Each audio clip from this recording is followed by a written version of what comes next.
And now I'm going to interpret this for you. Okay.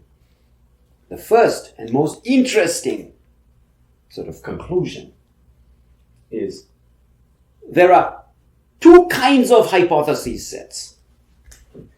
So if I plot, on this axis n, and on this axis, let us say the log base 2 of m sub h of n. Okay. I'm plotting the log base 2 of m sub h of n. So, so that this exponential is not just exploding. So the log of this guy is n. Okay. So this is no break point. Okay. And I'm going to call this bad. Why bad? Because if indeed m sub h of n functions as an effective number of hypotheses in our error bound, well then this is of no use, so it's bad. The error bar doesn't drop to 0, and so you'll never get into a situation where E in is close to E out. Okay. Then there's the other case where h has a breakpoint, in which case the log of the growth function, because remember it's the log of the growth function that would appear in the bound. Okay, so in this case it's growing linearly in n, and then when you divide by n, it's a constant, and the bound doesn't shrink. In this case, when you take the log of the growth function, it's at most, a constant k times the log of n. Okay, so breakpoint.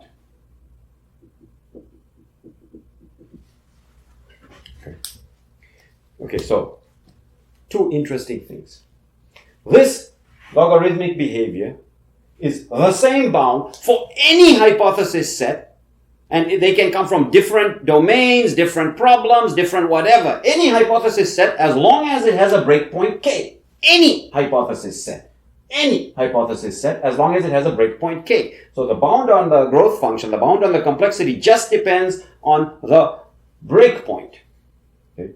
So that's the first interesting observation, that all hypotheses that have the same breakpoint are sort of bunched together. They all have an equal complexity. So you can think of this breakpoint as in some way capturing the effective complexity of a hypothesis set. But the other observation is also very interesting. Okay. So there's the logarithm of the growth function growing linearly. There's the logarithm of the growth function going like log n. There's nothing in between.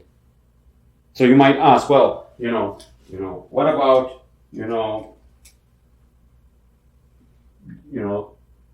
square root of n? So 2 to the square root of n for the growth function. Okay, no, not possible.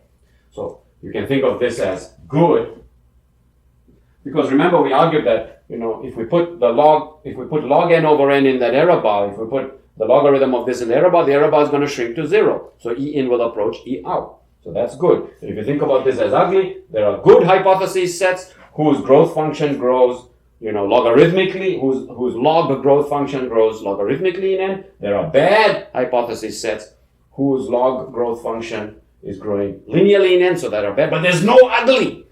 There's no ugly. There are no ugly growth functions. There's only good and bad. It's a dichotomy. Okay. And what this tells us is, and for example, these are all good hypothesis sets because they have breakpoints, and so their complexity, their effective complexity, when you take the logarithm of the complexity is growing logarithmically in n, albeit there's some constant which is related to the breakpoint that's multiplying the logarithm, but it's still log n over n. So if you take n to infinity, the error bar goes to 0. Remember the error bar.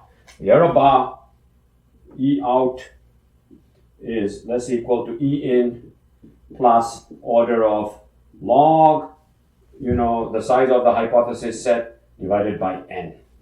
And our goal, okay, is to, replace the size of the hypothesis set by this effective complexity.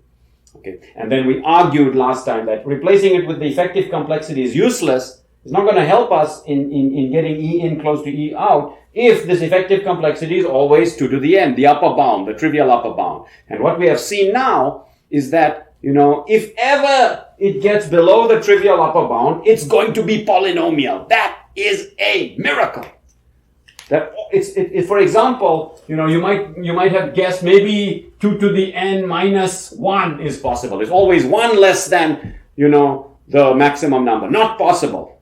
So when we say breakpoint, even if you get 1 less than 2 to the n, that's a breakpoint, and that immediately crushes the hypothesis set to being polynomial growth function, or if we take the logarithm of that, which we're anticipating putting into the error bar, the logarithm of that is log n.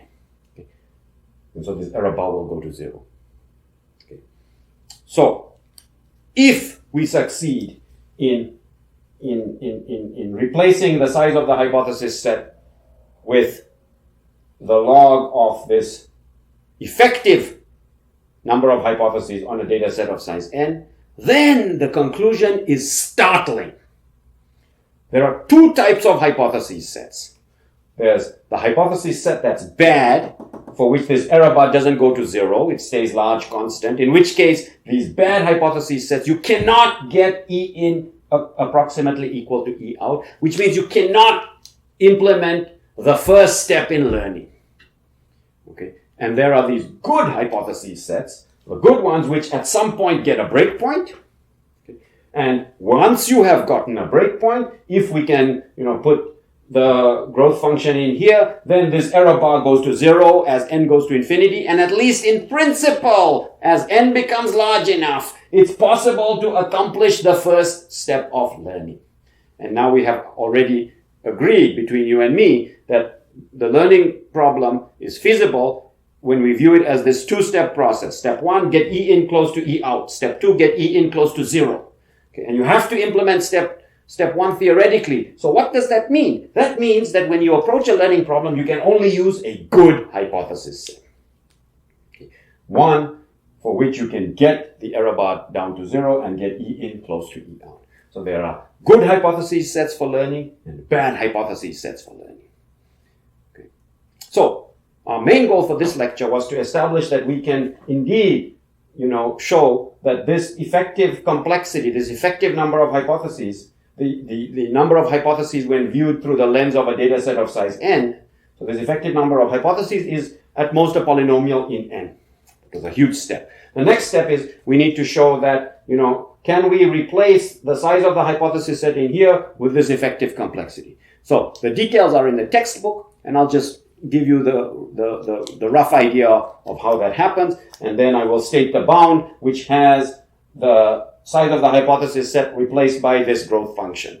And then we will be done with this part of the theory that establishes that it is possible to learn with infinite hypothesis sets, providing that the hypothesis set you choose to learn with has a breakpoint.